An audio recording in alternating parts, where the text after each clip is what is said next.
Everyone. Thanks so much for joining us for this latest edition of CUCSA Chats. Level up how to leverage your campus service for professional development. And at the wonderful time of 12:07, we'll go ahead and get started. Before we do, I would like to make it a point to introduce myself. So my name is Dennis McIver, and I am chair of CUCSA. As of a couple of days ago, I started at UC Office of the President, where I am the Equity, Diversity, Inclusion, and Belonging Program Manager. However, I come from UC Riverside, where I served as past president of UCR Staff Assembly, as well as chair of UCR's Black Faculty and Staff Association.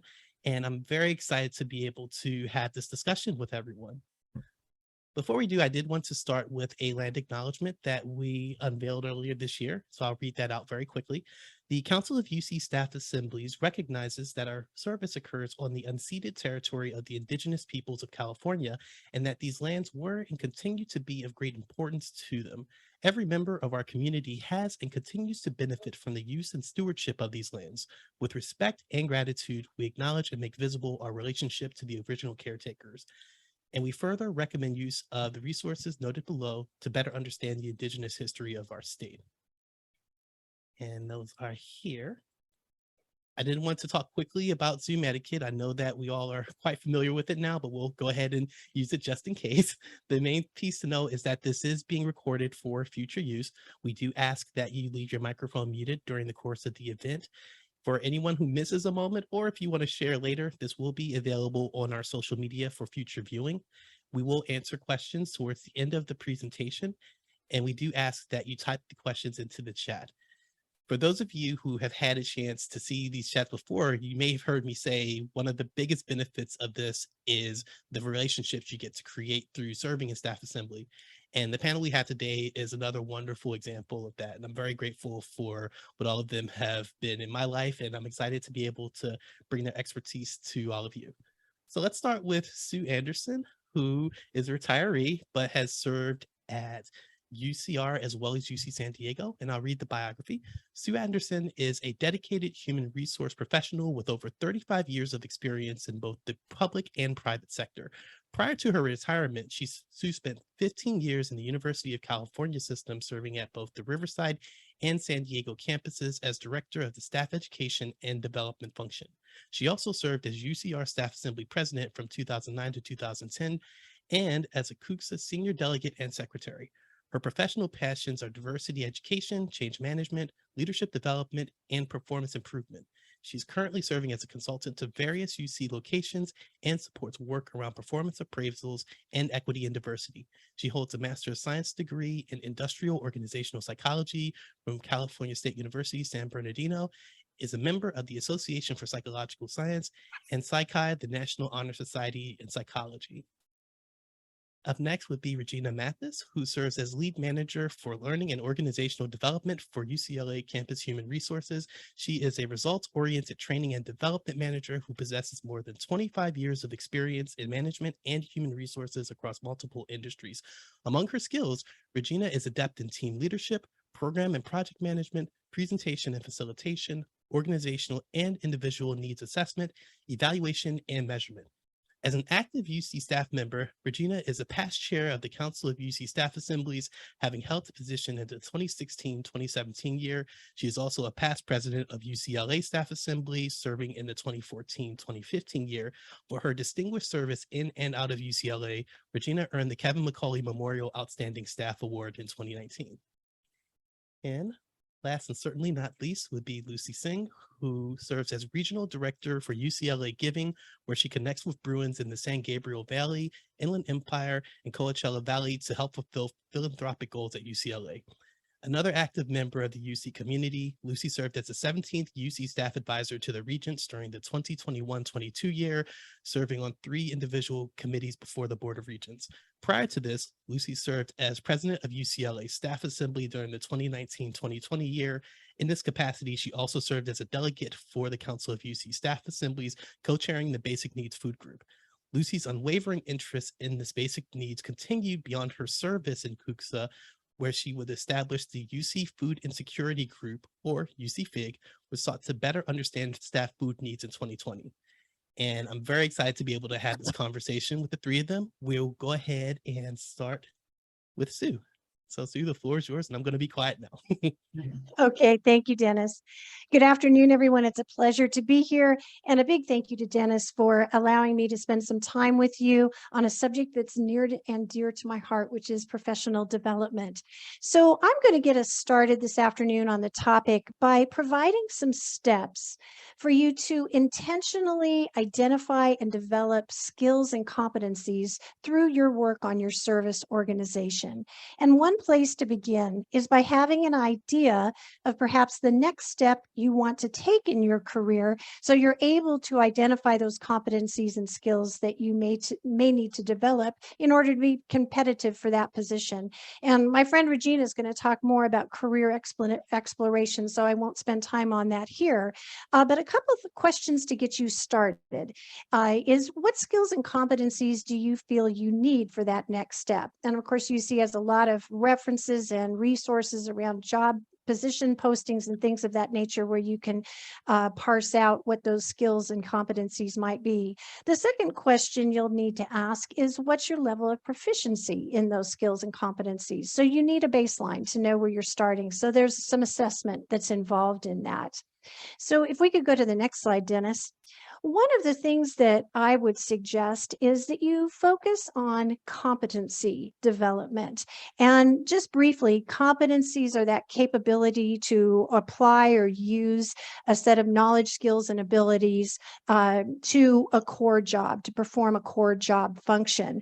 And there's two types of competencies if we wanted to put them in big buckets. One type of competency is a domain competency. This is usually considered hard skills or technical skills. For instance, if you're going into accounting, you need accounting skills. The other set of competencies are something called enabling competencies. And these are what support success across any type of job. And UC has developed a wonderful program called the Core Competency Program that identifies 10 of those enabling competencies that they feel any member of the UC community should be able to demonstrate. Of course, some of those competencies are more relevant to positions than others, but in general, those 10 should be able to be demonstrated by all staff at UC. And in addition to the competency model, which has been around since about 2011 and revised in 2020, there is a document that OP created called Developing UC Core Competencies. So not only identifying what they are, but then what are some of the things you can do to develop in those areas. So we're going to take a brief look at those. Dennis, if you'd like to go on. So the competency model, when it was revised, was put into three big buckets using the acronym ABC to help us remember what those buckets were. So it's achieving results, building relationships, and creating the future. Under those then are the more specific competencies that would relate to those larger categories. And these were developed certainly not at random, but by a group of talent management experts from across the system. And if we could move on to the next. So using this document that is been created by OP, and I believe we'll send you the link afterwards, another place to start is to now zero in on a competency. Familiarize yourself with what those 10 competencies are. I am relatively certain every location probably has that information on their employee and organizational development website with a lot more information. So that would be a place to learn more about those competencies. But you'll want to zero in on one that you think your service can help you support as you do the tasks of your service organization. When I thought about this and I thought about my experience, these competencies came to mind. Communication, certainly, and communication in a lot of different ways. Presentations, having to persuade people, a lot of times persuade them to give you funding, things of that nature, but different styles of communication. Certainly, you're afforded the opportunity to build some capacity in those. Collaboration, certainly you're collaborating many times with not only people across your location, but also across the system. And a competency that's in the model is called mission focus. And mission focus, the definition is that it is something where you will build what's called organizational awareness, where you become more aware of the different functions of units across the campus, how they work together, the mission of your organization and how that fits in. And I'd like to have you think about this sort of in a broader term. In the service that you do, is there an opportunity for you to perhaps build more organizational awareness in terms of the entire UC system?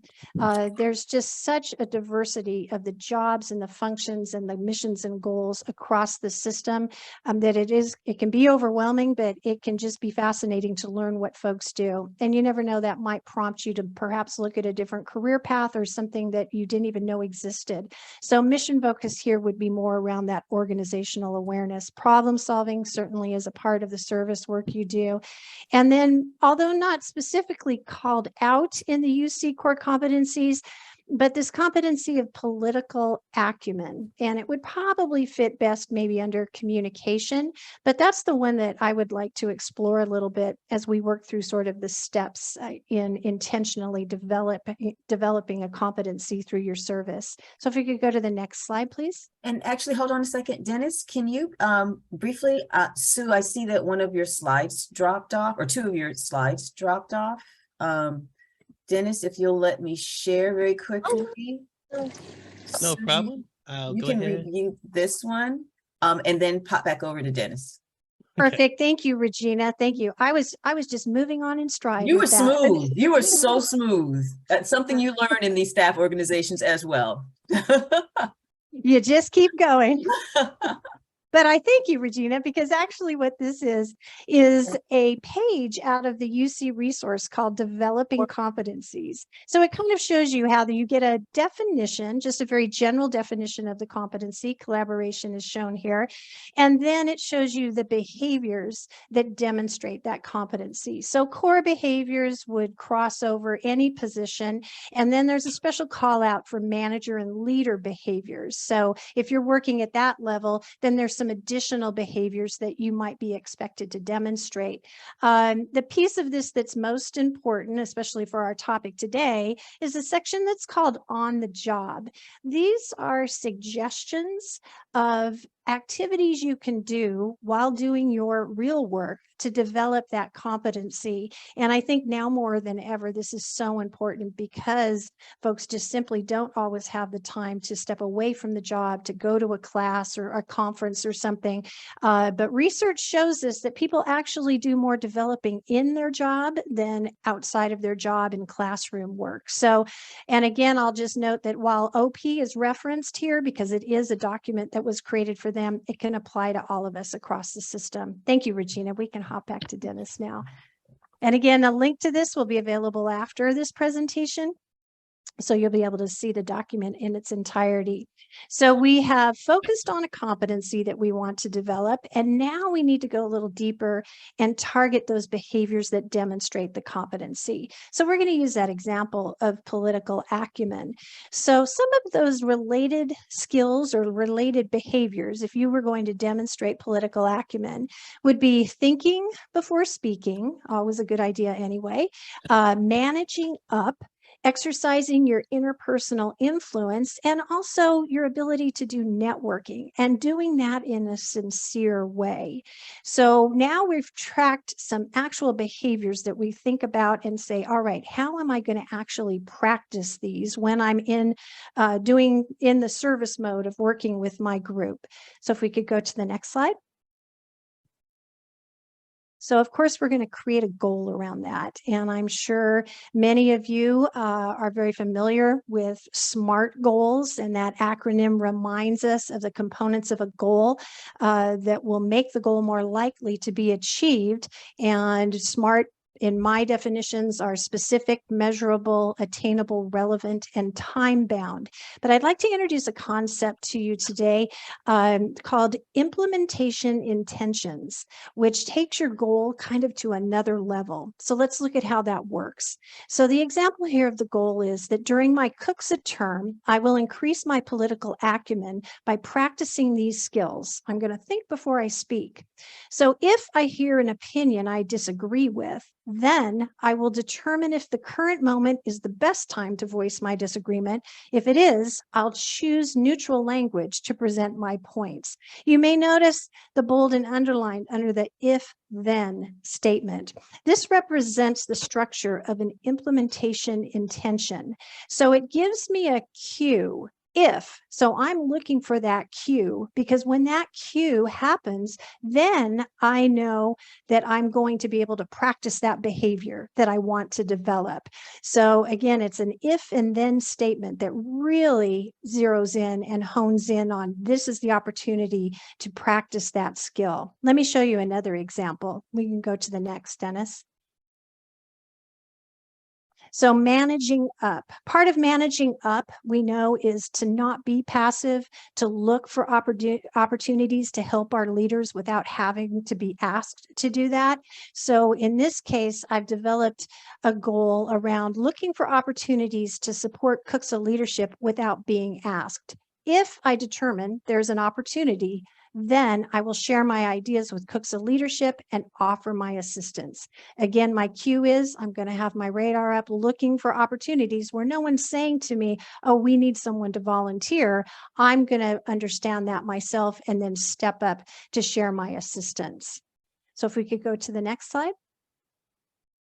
So finally, to wrap up the process, we've identified the competency, we've targeted the behavior, we've written a nice goal, maybe even including implementation intentions, but we need feedback on how we're doing. We need feedback. If we don't get it, we give it to ourselves, and sometimes that's not always accurate. So especially in the service organization environment, you're working with great colleagues, and a lot of times they're the best folks to give you feedback. Share with them what your goals are, and then come back around and ask them, how did I do? How did you see me behaving? Did I meet that goal? Was I off target? So the examples you see here on the screen, I won't read to you, but these are ways that you can get that tracking that you need to see if you've made progress on your goal. So I hope that you've been able to glean something from this kind of brief review of how to intentionally identify skills and competencies to develop. And now I'll turn it over to Rejeana for after your service on your committee. Right. Thank you, Sue. And it's funny, there is an after, right? You go through staff assembly, and is this the end? You decided to volunteer, you stretched your bandwidth to take on new tasks, you're supporting your fellow coworkers, you're juggling multiple balls and priorities and managing your boss's concerns about not being able to do the other work that's on your plate. No, you're still doing it, you're just doing that much more. And all you got was this lousy t-shirt. Okay, so let me clarify. They're actually pretty nice t-shirts and you'll wear them for years, but the question is, how do you ensure that that's actually not all you get out of the experience? Next slide, Dennis. So this is where the career development plan or model comes into play, because career development is a continuous lifelong process designed to help you be intentional in your efforts and in growth and moving forward. So your next opportunity may lie in that sweet spot where preparation meets luck. Start with reflection, then get the lay of the land, pick your destination, begin the journey. Really, this model helps you prepare to be lucky. Next slide, Dennis. So self-awareness. This is about knowing yourself, knowing your values, and also knowing your value. Reflect on what you like about your campus service experience and also what you're good at doing.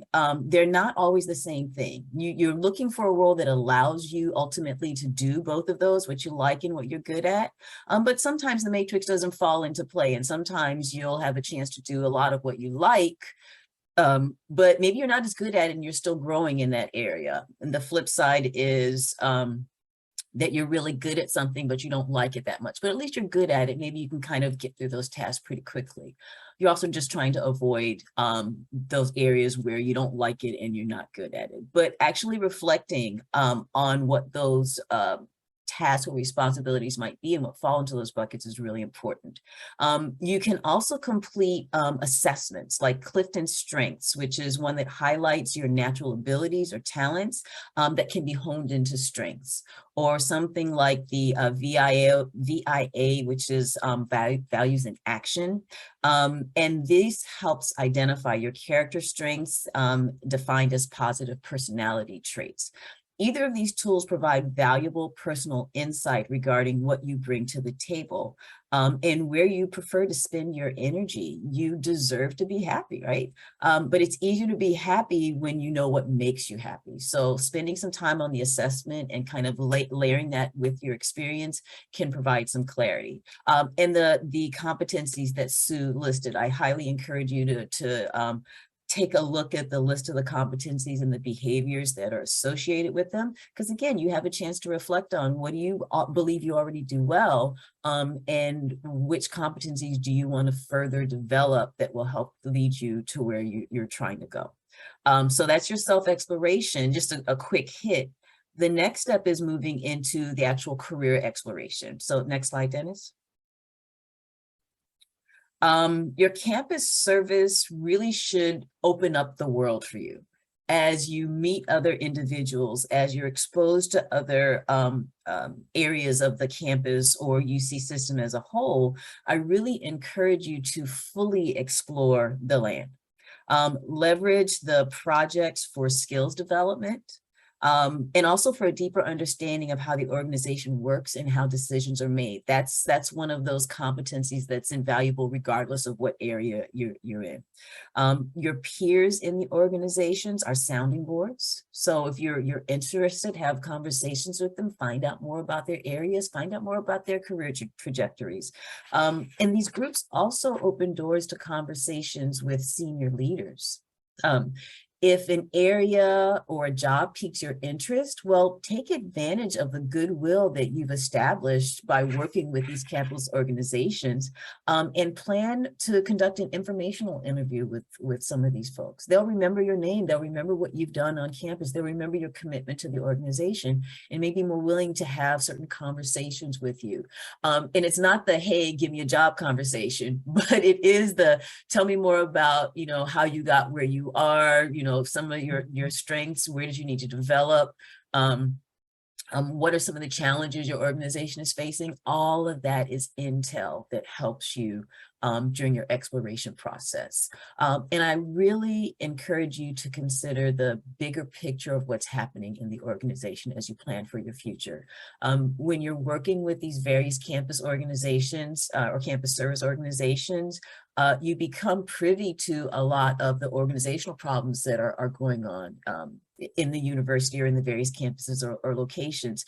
And while that feels daunting, also understand that your future may lie in those solutions. So your awareness is really helpful in considering how you position yourself moving forward. And again, in identifying your interest.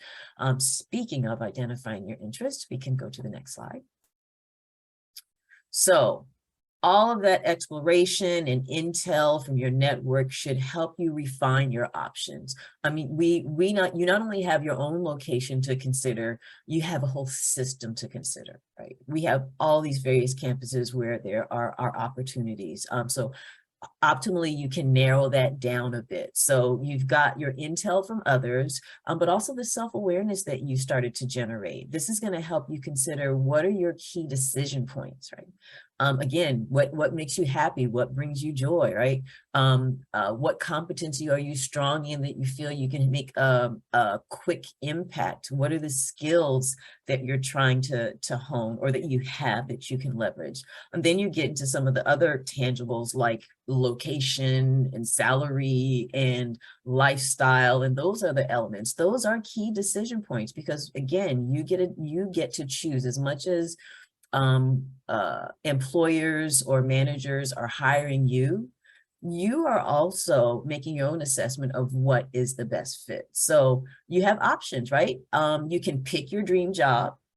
So, okay, that's the one I want, or that's the one I want, or maybe like these are my 3 or 4 best options that I'd like to explore and start to work towards. Or you can actually consider creating your dream job based on your skills and your competencies and how they align with organizational needs. I'm not saying that's an overnight process, but once again, if you have a sense of who you are and a sense of what the organization needs, hey, you might be able to craft or build or work towards the right opportunity. So let's transition to the action plan. So next slide, Dennis, thank you. So this is where you actually get to setting your overall goal. And if you've been a part of any of these service organizations, you develop some project management skills. So this is where you put your project management skills in play for you, for yourself, right? You've honed these skills, now plan your path forward. Break your plan into bite-sized pieces. You might be thinking, I want this big job here. There's steps to get there. So one of your steps may be just call this person, right? So you're going to put on your calendar, these are the people I'm going to get in contact with so they know about my interest. Another step is going to be complete XYZ training. You're going to put a date on your calendar as to when you're going to complete that training. Look for job postings and plug it into your calendar that you're regularly going to pop in on job postings just to see what's happening. Update your resume. A lot of us, we've been around for a minute. We haven't had to look at our resume. I would challenge you not to wait until you need it. Start to work on it now. Make sure you're capturing some of the experiences that you had and integrating them into your resume. And back to what I just mentioned a moment ago about crafting a target. You might schedule meetings to plant the seeds, right? Your meeting with a manager might be, like I mentioned, the senior leader meeting where you learn about a particular need in an organization. You might circle back with them to find out, to talk with them more about it, to say, here, I have some ideas. What are your thoughts, right? Start to plant the seed so that folks know about your interest. And they also know about how your competencies might match with particular interests. So some of your job searches may be very quick. Sometimes you're playing a long game, right? It's a strategy to get there. But have a plan, work a plan, create a timeline. Sue just mentioned it being time bound, right? Create a timeline to help you stay on track. Now, one of the first steps I suggest you actually take in your action planning process is to visit the My UC Career website. Or if you haven't done that, I will strongly encourage you to do so. Dennis is actually going to follow up from this presentation with a few links for you, but I'll just reference it briefly. Dennis, you can go to the next slide and I'll highlight why I really think you should go there. So this site was launched in 2018.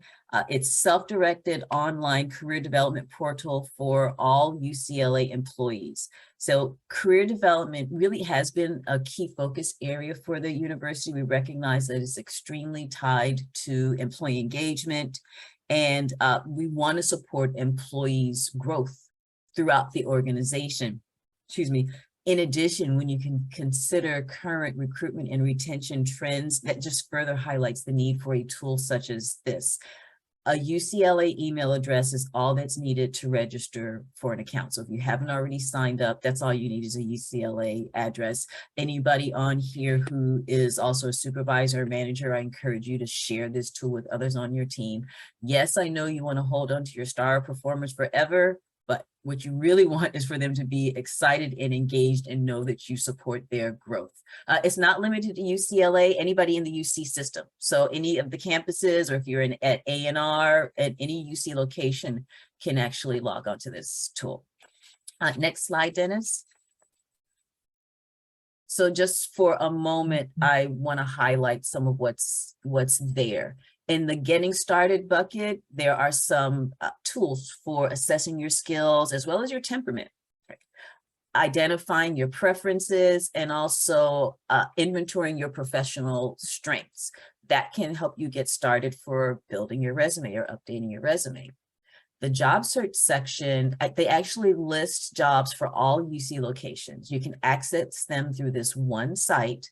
And the other thing you can do is actually set up a job alert for your job preferences. So you went through the campus organization, you went through your self-awareness and your exploration, you know, I don't know what the job is, but I'm interested in a job that has X, Y, or Z. You can actually set up a job alert and you will get notified when those types of jobs become available. Then you've got this whole resume building section, which, you know, everybody's dreading building their resume. It could not be more user-friendly than this process of just plugging in information. You can upload your current resume and zhuzh that up, or you can actually use the tools that are there to build your resume. And there's even a library of sampled resumes. So if you see something you like, maybe you want to tweak yours accordingly. The My Story piece, and particularly for folks that are humble or just not used to telling their own story, here they will help you create your elevator pitch and help you craft your cover story. If you work with any of these campus organizations, we actually have a lot of experiences and a lot of exchanges and interactions, but you want to capture that before it, and if you're like me, once you dive back into your work, that memory starts to fade. So we want to make sure you grab that and hold on to it. The networking section is how you build and consciously manage your network. We have people we know, new and old. There's a tool in here where you can list them. There's a tool that you can actually track your contact with them. So back to, I mentioned, you know, touching base with senior leaders. You know, who do you want to touch base with? How do you consciously manage that network and build those relationships, which are critical to help you get to your next step? And then last but not least, the wonderful interviews, which people are so excited to go on. You may never get excited about it, but you can get better at it. There are tips that you can practice. There are even follow-up steps that are part of this My UC Career portal. So again, I highly encourage you to go to this site. I want to mention, to clarify the model that I talked about, those steps, they're not necessarily linear. They should evolve as you evolve. It may turn out I have a new experience. I'm going to go back and plug this in. Okay, that raised a different level of self-awareness. Okay, now where do I go from here? Also, as you gather new information, gain new experiences, or get enticed into staff assembly or CUCSA or any of those other organizations, you want to make sure that you're updating your journey and your game plan accordingly. Yeah, My UC Career. Okay, I'm sorry, I'm getting distracted by the questions. Let me close the chat. One last thing, next slide, Dennis. Aha, so here you go. This is my plug. This is a plug for staff assembly or CUCSA or any of these campus service organizations. Yes, you get more than a t-shirt by participating in these organizations. So conflict management, team building, resilience. I didn't even list problem solving. I ran out of space on the t-shirt. But it's really up to you to mine the experience for all the treasures and all the strengths that you gain and invest that into your own future, which I believe also helps the university. So that is my spiel. I am happy to hand this off to my colleague, Lucy Tseng, who actually, I would say, has done a great job of leveraging the skills and talents that she has gained through staff assembly, and also what she already brought to the table to help serve the university. So I don't know, Dennis, if you wanted to transition or. Yeah, sure. Thank you so much to Rejeana. That was fantastic. Really appreciated all of the insights you share. And yes, I could think of no one better to share an example of how to do this well than Lucy, who has just been amazing to watch over the last few years. So Lucy, the floor is yours to share what you see fit to share. Thank you. I appreciate the opportunity to share a little bit of my story, and I want to thank Sue and Rejeana for setting the stage with your expertise. I have had the pleasure of being a part of the UC system since 2008 as a student, and graduated in 2012, went to get a master's degree, and returned to UCLA as a full-time staff in 2015.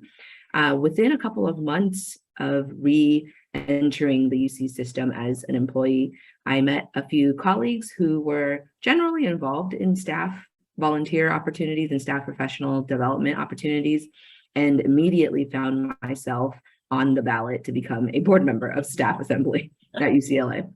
I think that, I mean, I had no idea what I was doing. All I knew was that, I was signing up to give my time and energy away for free, and no one was better at doing that than myself. I'm really grateful for the colleagues who exposed me to this world, because I do believe it has really helped me advance in my career at UC as well. I am currently a development officer, which is, long-term for a fundraiser for the university. And I have the opportunity of kind of knowing the ins and outs of what's going on across UCLA specifically, and sometimes UC as a system as a whole, so that I can be most informative and resourceful for our donors who want to give to the university. And, it's very difficult to be a Jackie or Josie of all trades, but I think, having had my experience as a leader within staff assembly under my belt, at that point, there were 17 board members, each of whom, worked with me directly. I had one-on-one meetings with my board members every other week for 30 minutes. And each person had a very different personality, different background, different working style, communication style. And that experience really helped me as a fundraiser, as I get to meet with different donors who have different backgrounds, interests, personalities, all of the above. The cool thing that I would say that I learned in this process was sharing with my manager how my extracurricular activities has helped me improve my professional skills and do better in my job. And I think because I do that proactively, my manager has become, pretty hands-off with me in what I do with my time, because he knows I do my job very well. But I also explained to him that the time that I spend outside of my actual job that pays me actually supports the job that I'm getting paid for. And I do that by bringing resources back to my team. As staff advisor, whenever I went to a Regents meeting, I did my best to kind of circle back with very, very high level bullet points as to what the UC system has been talking about, and kind of being, again, a resource, not just to the donors, but to my colleagues based on my extracurricular activities. So I highly encourage you consider, using what you do outside of your day job as something, as a leverage point to show your colleagues as to why it's beneficial to your job, but also how you could be a better resource to them as well. In addition to that, I think because of the networking that has happened over the years, when I've served in my volunteer role, I've been able to get myself even more opportunities, whether it's in professional manners or in serving on task forces that are with very high level administrators and leaders across campus. I feel very honored to be in the same room as them, but to be in the same room as them and be treated as an equal is something that I think, is very rare to experience. And it's because of my extracurricular activities and the merit that I've kind of achieved over the years that has given me the credibility to be at that table with them. So that's a little bit of my story. I'm happy to share more specific examples, or if anyone has actual questions about how I navigated and am still navigating my career and extracurricular activities, I'm happy to talk more about it. Great. Thanks so much, Lucy, and thanks for sharing your insights. And I would just add from my own standpoint that a lot of the growth I've seen in myself the last few years between staff assembly as well as the other organizations I've been a part of has very much come through these opportunities of being in these organizations. In fact, I think I've grown in certain ways only because I was a part of those organizations. So I do see it as a really good pathway for that growth. At this point, we have a few minutes left, so I did want to invite any questions that anyone may have, and you can plop them into chat, or if you're feeling comfortable doing so, you can also do a hand raise. We'll let that happen. But otherwise, I have one that I would want to ask for everyone's consideration. Cool. Seeing no questions, my turn. So my question would be, when it comes to doing this work, would you have any broad advice on terms of as it relates to mentoring in these organizations? Because I think actually this aligns well with the question that we just got in terms of finding a mentor on campus. So this is perfect. And so I guess my question would be, would you have any advice for finding mentors that are already doing this kind of leadership? Because I think that's one thing that kind of scares people away, is knowing what's involved. So would you have any advice in terms of seeking a mentor or getting that level of support for doing this work? I think I think you combine two different questions there, because one seemed to be about mentors in general, and one seemed to be about mentors related to staff assembly. So as it relates, or any of the campus organizations, I would say your opening is still first an informational interview. Everybody's kind of overloaded and scared right now. It's like, I can't take anything else on my plate. But they are open to informational conversation. So whether it relates to staff assembly or whether you're reaching out to a senior leader, I think that's a good opening to start with. And from there, you can see whether or not it evolves into something more. I hesitate to say to anybody, go and ask somebody, hey, be my mentor. Because part of being in that relationship is also like making sure there's a good match and that there's a good comfort level with the relationship. So that those initial conversations, the first one might evolve into another conversation. And from there, you'll see if it actually, if you want to formally request a mentoring relationship. So that's one of the quick things that came to my mind. I don't know if Sue or Lucy had something else they wanted to add. I would just add to that. I think, Rejeana, your point is a good one. If you ask someone, could you mentor me? Sometimes people will go, well, I'm not sure how that looks, or, what to do. Another thing too, if the person was agreeable, is you can learn a lot just by watching, just by job shadowing someone. So that informational interview may give you the opportunity to lead down a road where, if I could just observe what you do, whether that be in a meeting or what have you, whatever would be appropriate, because then the person may not feel as threatened. They're doing their work and you're just watching for certain things as they do it to glean what you can. Yeah, ditto to what Sue and Rejeana said. I would say I don't have a formal mentor, but I do have folks whom I look up to, whom know that I look up to, because I say that and I tell them, and I say it in a way that it's like, you're in a role that I aspire to be in one day. So, it's not like, oh, I look up to you and I praise you like a god, right? Like that's awkward, and it makes people feel like, they don't know how to lead you or how to show by example. But when you share with them, I aspire to be a vice chancellor of external affairs one day. And, I'd love the opportunity to get to see a part of your day to day. That would be somewhat of if they agree to that, then voila, they're your mentor, essentially, right? And then, I would also do it in a way that is consistent. So it's not just like a one-time thing and then you never talk to them again. You would, build a relationship, try to check in with them once or twice a year to let them know your progress as well, because of what they exposed you to in their day-to-day. You learned how to do this and you are now taking on this responsibility. And then that kind of helps them feel a bit of sense of trust to kind of let you more into what they're working on and the ways that they have achieved whatever they have achieved. And I think that naturally builds a sense of mentorship. It doesn't need to be, a signed, sealed, and delivered type of agreement. Sometimes mentorships don't work out. I have to be very frank. I've been matched with certain people and I've been a mentor or a mentee, and, we meet once or twice and it kind of is obvious that we're not going to continue long terms.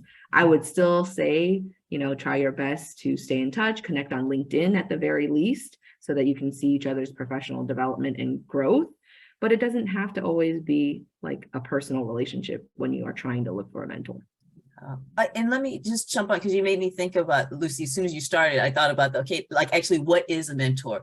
And also consider what you're expecting out of the relationship of a mentor, because some of us think about a mentor as the person who gets us our next job. And that's not what a mentor is. I'm not saying a mentor might not help with that, but a mentor is really more of a sounding board and somebody who has some type of knowledge that you can gain, right? Or experience that you can learn from, and that they're willing to share those experiences and kind of create a safe space for you to be able to share what you're going through. It's not necessarily about the next job or the next role. It is about you in that relationship, and the mentoring relationship can evolve, right? At one point, it may be, you know, here's the mentor and here you are working your way up. And at some point it could change, that it's less about, you know, me looking up and more of us kind of like this, just really having a collegial relationship. But I definitely want to caution people who are thinking, oh, I need a mentor so I can find my next job. Usually what they are doing is helping you get the lay of the land. And the more you get the lay of the land and you learn your fit, that can help you start to navigate the organization. And they may introduce you to some other folks, but I agree with you, Lisa, about having probably multiple mentors or multiple relationships, right? I think that's a really good discussion based off of my multi-pronged question. So thank y'all for taking the time to share it. One last piece I would share, just thinking about this too, is also understanding that there's an exchange in that process, because oftentimes it's seen as the mentee taking and taking and taking. But I think the relationship in its purest form and best form is one where there's a mutual gaining of something there. And I think Simon Sinek made that point too, in terms of what he looks for in a mentor, that I'm happy to be a mentor, but I also think a good relationship is one where I'm receiving something in return. So I think it's also important to be mindful as you're developing those types of relationships. So I do see it's 12:52. I want to hold to my commitment unless there's any other questions, and not seeing any, let's go ahead and talk about the next CUCSA Chat. But before I do that, I want to sincerely thank Rejeana, Sue, and Lucy for all of their insights. This was a really important, really powerful discussion. I also want to give a shout out and thank you to Crystal Petrini, our immediate past chair, who's had my back with bringing folks into the room. And overall, thank y'all for a really riveting and enjoyable conversation. So talking about the next event for CUCSA Chats, our next one is going to be on building your staff organization through assessment. And we have some really good folks coming from UC San Diego to talk about the use of data to advance your staff organizations. That's going to be happening in November. The exact date is noted on the URL there, and we'll include that in the follow-up email too. But then heading into December, we'll have our quarterly CUCSA Town Hall, and we'll be talking about our work groups, as well as some of the other things that we have our hands in for this year. If at any point you're interested in connecting with CUCSA, please feel free to check out our link tree. All of our information is there in terms of how to get involved, keep up with us on social media, and even to reach out if you have any feedback. I will share a survey as well at the end of this, so you can give us your impressions. But overall, thank you very much for taking the time to enjoy this. And I can tell you we had more than 50 folks who stayed the entire time, so I really appreciate that. And thanks so much for giving some of your lunch time to us, and look forward to finding other ways to support the important work you're doing. So thanks so much, and y'all have a wonderful rest of the day.